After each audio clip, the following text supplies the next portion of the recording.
Your host, Mike Vilardi, and this is the second show in a series of 4 TV shows that we're doing on the book of Revelation.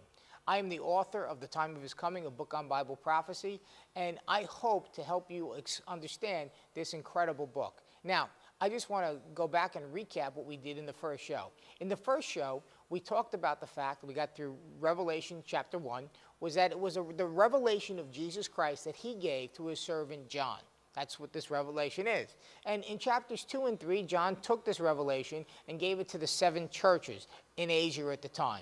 And to every church, Jesus said basically something very similar. He said, listen, you've done this well, but you haven't done this real good. So he commends them for what they've done right, and he admonishes them for what they haven't done well. And then he says this, to those that overcome, I will give you the kingdom. Okay? To those that overcome, there'll be a reward. And that reward is going to be this event we talked about in the first show, is the rapture.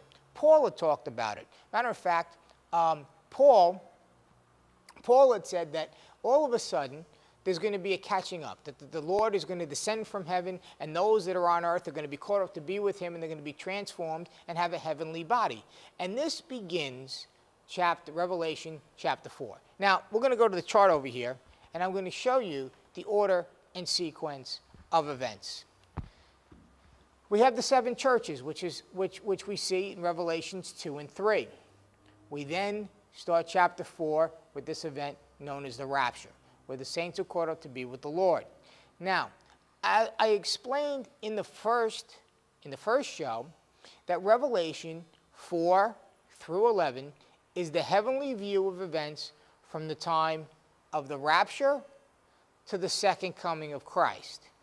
We then go to chapters 12 through 19, and we have the same events, but from a different perspective, from an earthly perspective, from the time of the rapture to the return of Christ.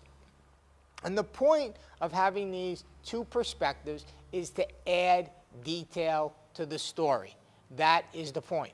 Okay, so there's a period of 3.5 years after the rapture, which continues the dispensation of grace because, as I mentioned in the first show, only 50% of the Christians, only 50% will be living an overcoming lifestyle at the time that this event occurs. Jesus told us this in Matthew 24 when he said, 2 will be grinding at the mill, 1 will be taken, 1 will be left. 2 will be in the field, 1 will be taken, 1 will be left. And then we have Matthew 25, the story of the 10 virgins, where 5 were ready, had oil in their lamp, 5 were not. Well, what happens to the other half?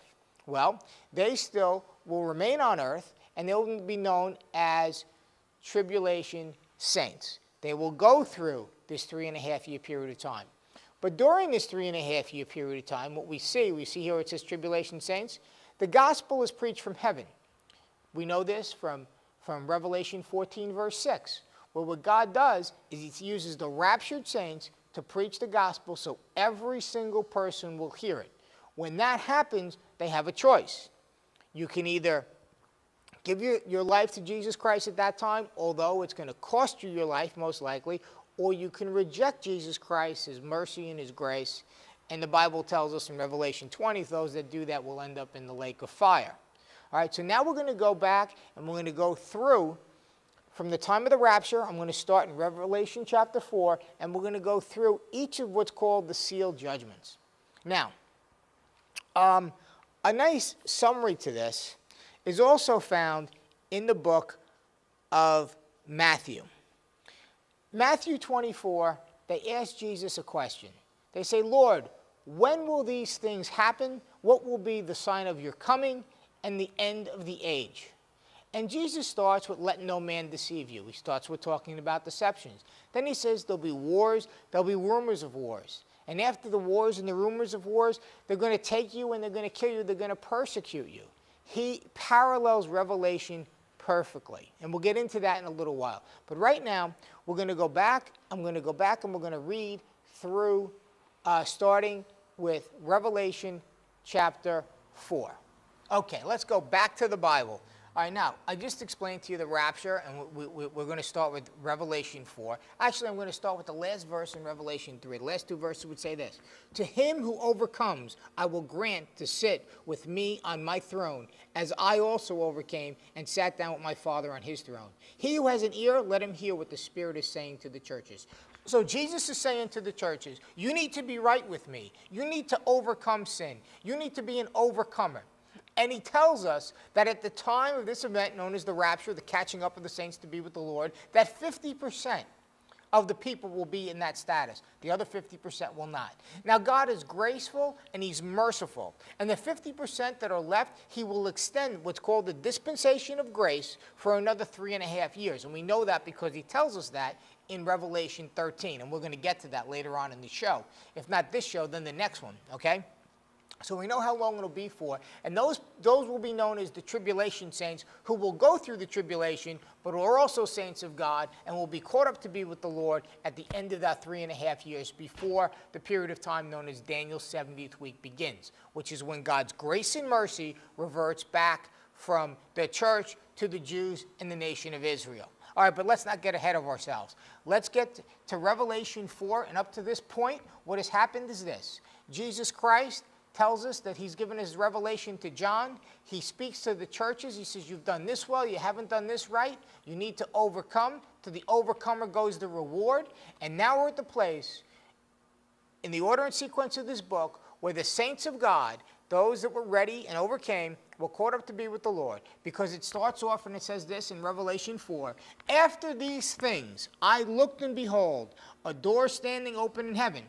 Now, John was caught up to be in heaven, and he's going to see from heaven's perspective what is happening on the earth after the rapture. Very important to understand when this takes place. "And the first voice which I heard was like a trumpet speaking with me, saying, 'Come up here, and I will show you things which must take place after this.'" And again, after this is after the rapture. I want to be clear on that. "Immediately I was in the Spirit, and behold, a throne set in heaven, and one sat on the throne. And he who sat there was like a jasper and a sardius stone in appearance. And there was a rainbow around the throne in appearance like an emerald." So we see in the Lord here. Okay? Around the throne were 24 thrones, and on the thrones I saw 24 elders. So here he's describing the scene, and I'm not going to read all of it because that'll be too dry. He's describing the scene in heaven. And we skip now down to verse 11, chapter 4, verse 11.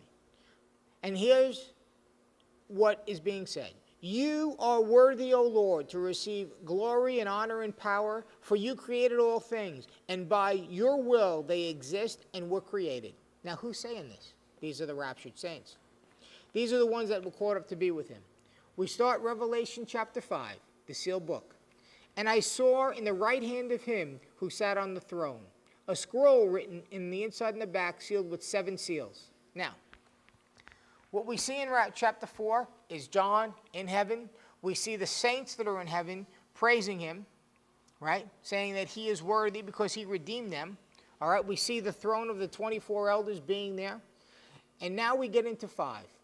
And he's talking about the scroll. And here's what it says. "And I saw a strong angel proclaiming with a loud voice, 'Who is worthy to open the scroll and loose its seals?'" Now, the seals are judgments. But these seals are the judgments that are going to come upon the earth because Antichrist and Satan is going to be cast down to it. These are not the trumpet judgments that come later, which are the judgments of God. There is a difference. All right, so let's read.